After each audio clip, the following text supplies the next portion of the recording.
So yeah, guys, this is the Nacon wired compact controller. I got this recently, and yeah, I think it's relatively cheaper compared to the regular DualShock 4.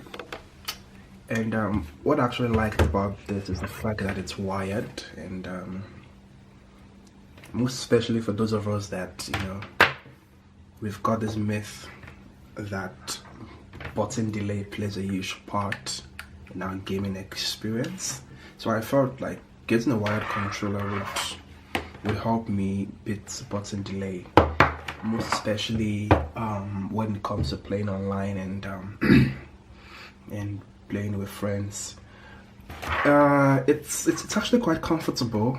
I've used it for a couple of weeks now, and yeah, I think I'm okay. It's got this Xbox kind of like feel to it. Reminds me of the Xbox controller, and it really looks good. The design is really amazing, and as compared to the DualShock 4, yeah, it's much more, you know, bigger and wider as compared to the DualShock 4. Like I said, I've used this for a couple of weeks, and I'm just gonna plug this into my PlayStation 4. I like the fact that it doesn't have that annoying, you know, light at the back. You can see it's got this blue light here that indicates, you know, the controller you're using, and it feels really quite good, I must say.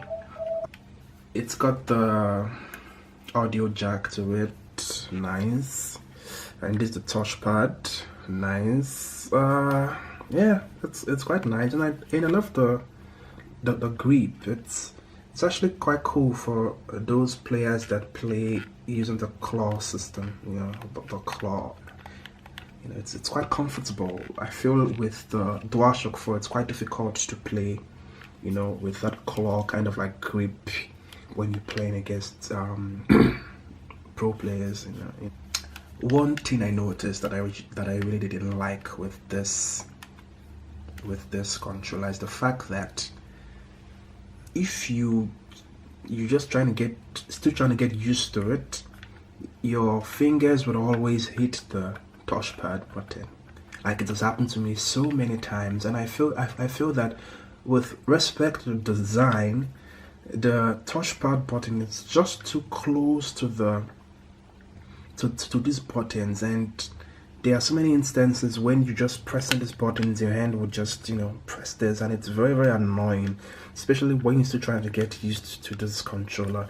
As compared to the DualShock 4, you can see that there is a lot more distance between these buttons and the touchpad. As compared to this, the distance between this button in particular to the touchpad it's very, very small and nice. One other thing that I noticed when I was trying to use the analog stick is that when you're playing games with this controller, the analog dimension is much more wider as compared to the DualShock 4.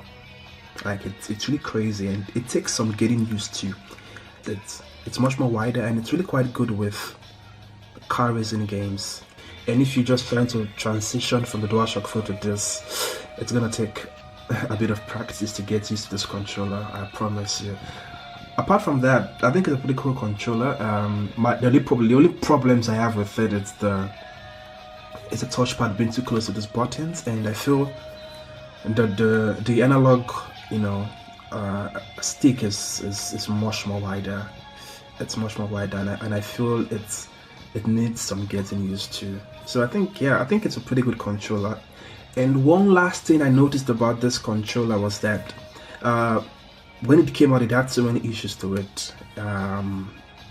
The right stick had problems and the likes, and I think Nacon, they brought out a patch, you know, to fix whatever issues or whatever difficulties you're facing when using this controller. So when you buy this controller, I think the first thing you should do is you should go online and download a patch for this controller.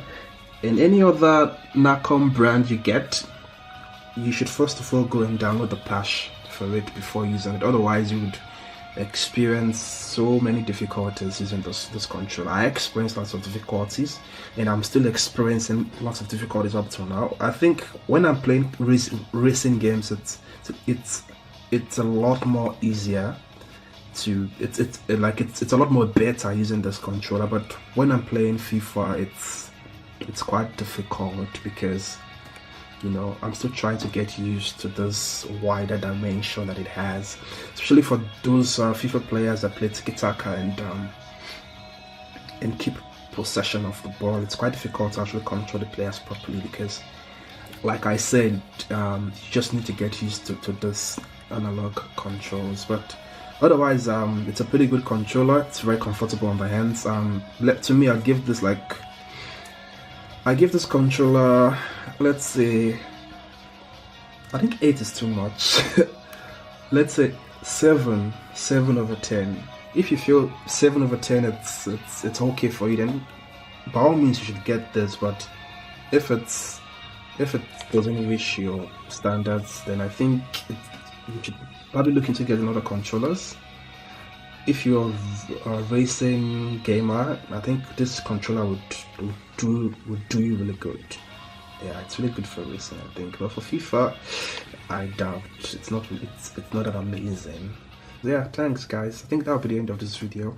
Bye.